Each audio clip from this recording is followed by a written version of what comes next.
Je vous remercie pour cette invitation et pour m'avoir offert l'occasion de discuter avec des représentants de plusieurs pays européens autour des questions qui sont importantes pour nous, car elles caractérisent la crise des systèmes démocratiques en Occident à une échelle transnationale.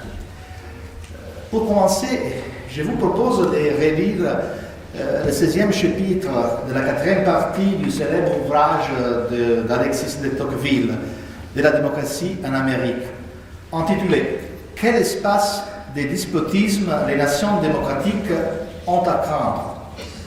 Le penseur français imaginait dans les années 30 du 19e siècle qu'au-dessus d'une foule innombrable d'hommes semblables et égaux devait s'enlever et un pouvoir immense et tutélaire, absolu, détaillé, régulier, prévoyant et doux.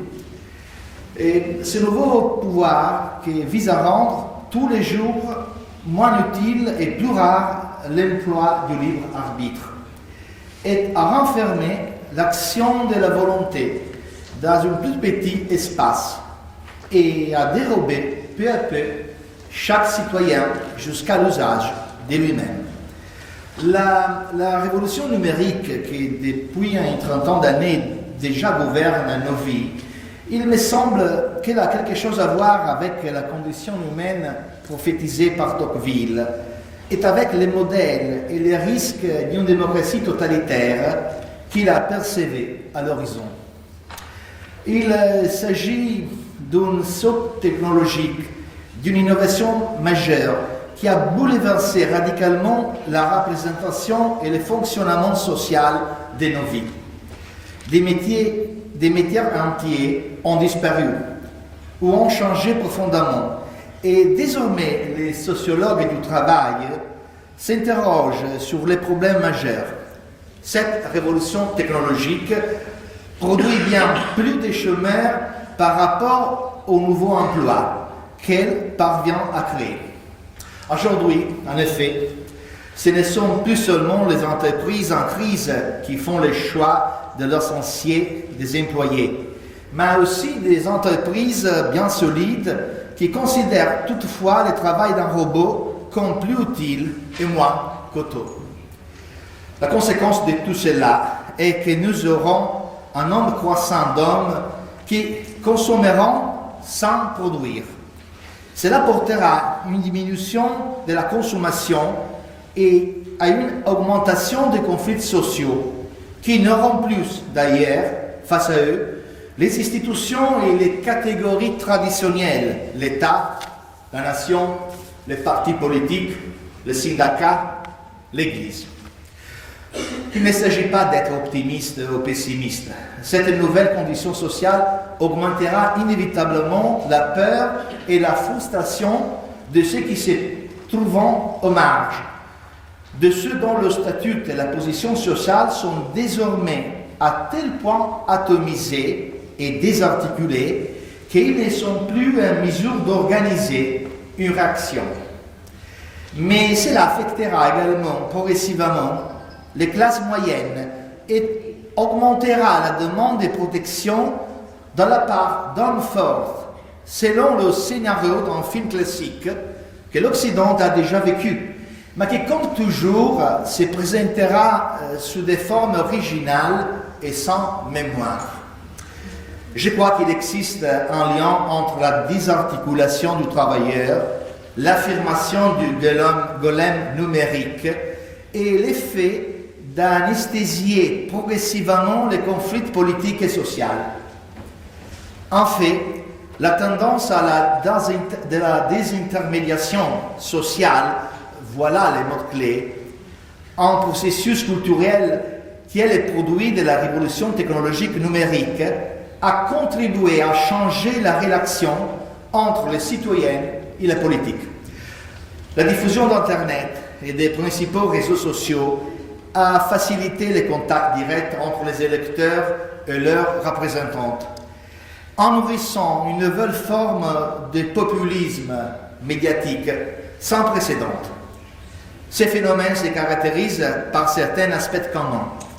la centralité du leader charismatique, la simplification et la rapidité du message, la désarticulation des mécanismes de représentation et de médiation, la crise des corps intermédiaires, l'intolérance à l'égard de temps et des règles du Parlement et le refus des partis politiques organisés.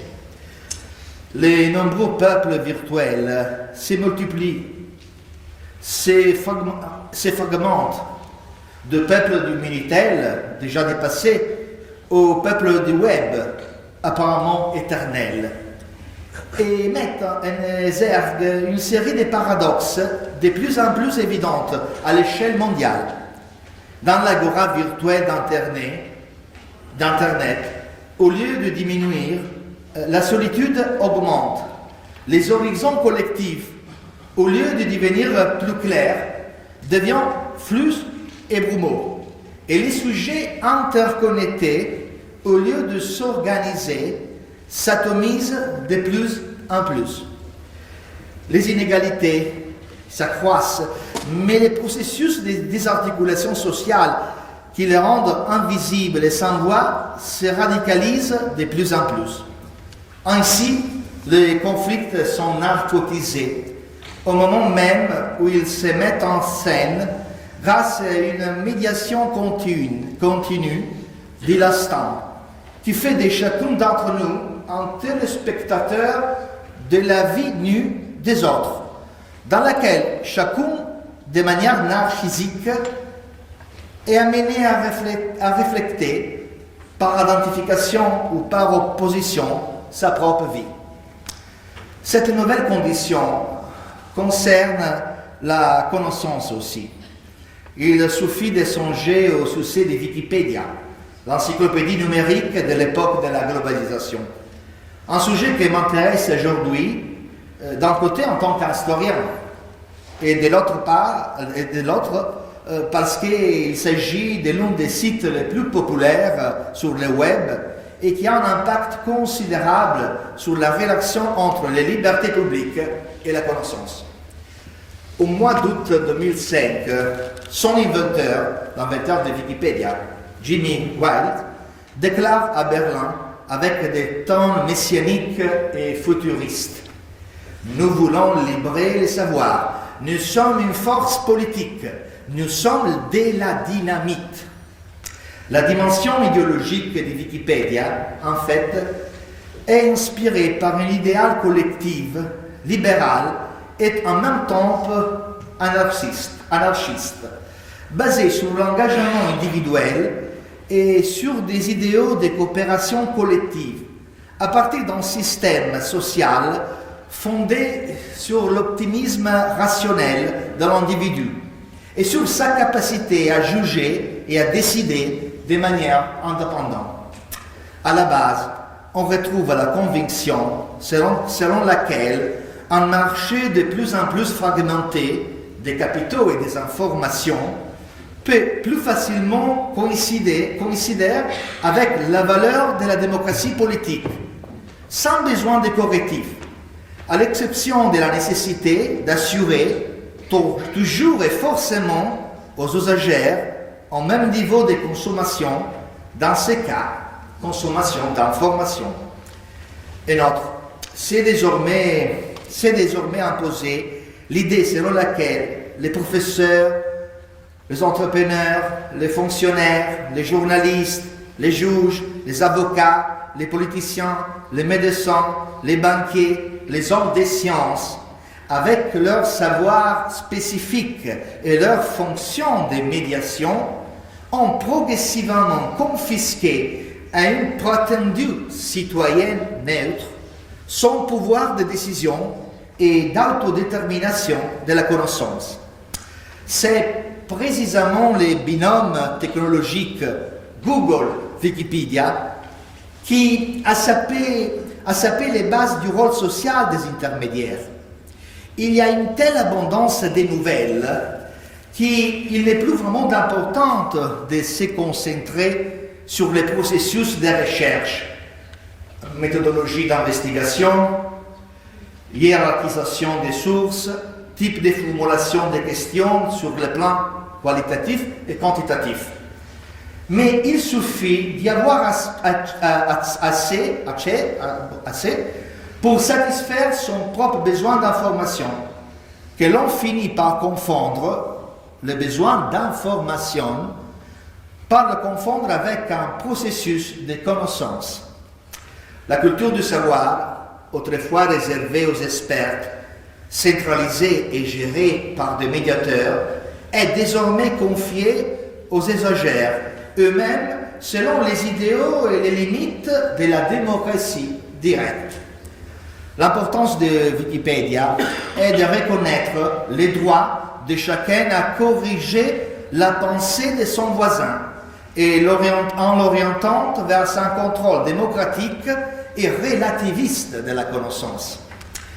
Du point de vue psychologique, certains chercheurs affirment que Wikipédia a connu un tel succès car il a constitué une réponse à l'isolement personnel ressenti dans de nombreux contextes sociaux dans les pays industrialisés. Avec d'autres réseaux sociaux qui se sont imposés comme Facebook, Wikipédia a su additionner les solitudes, les diriger, les rassembler dans une macro-communauté capable de gratifier ses membres en termes de prestige personnel et de relations interpersonnelles. Une communauté identitaire, grégaire, anonyme et virtuelle. La seule dimension anthropologique réellement tolérable, précisément celle requise par les golems prophétisés par Tocqueville. Les problèmes les plus graves ne concernent pas tant les erreurs involontaires, mais les systèmes de fake news qui regardent la propagande et la manipulation publicitaire de différents thèmes. Une sombre activité d'influence de la part des partis politiques, des églises, des mouvements, des institutions, des entreprises, des sociétés pharmaceutiques a fait son apparition et a contribué à une politisation et idéologisation des informations saisies, évidemment cachées sous une voile persuasive d'impartialité. Certes, il existe des procédures de contrôle qui ont cependant leurs limites technologiques et pratiques.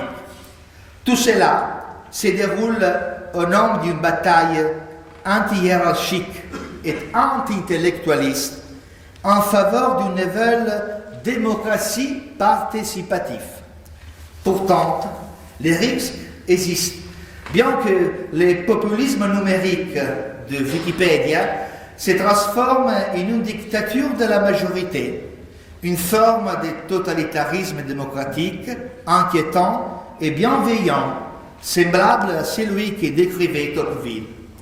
Éclipse de l'intermédiaire, éclipse de l'auteur, éclipse de la distinction entre information et connaissance, éclipse du jugement.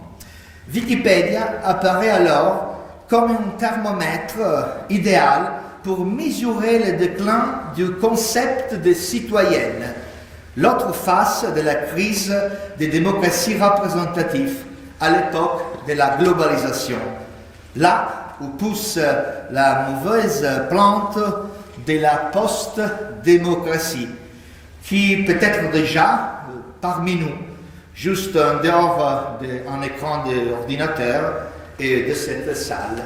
Merci.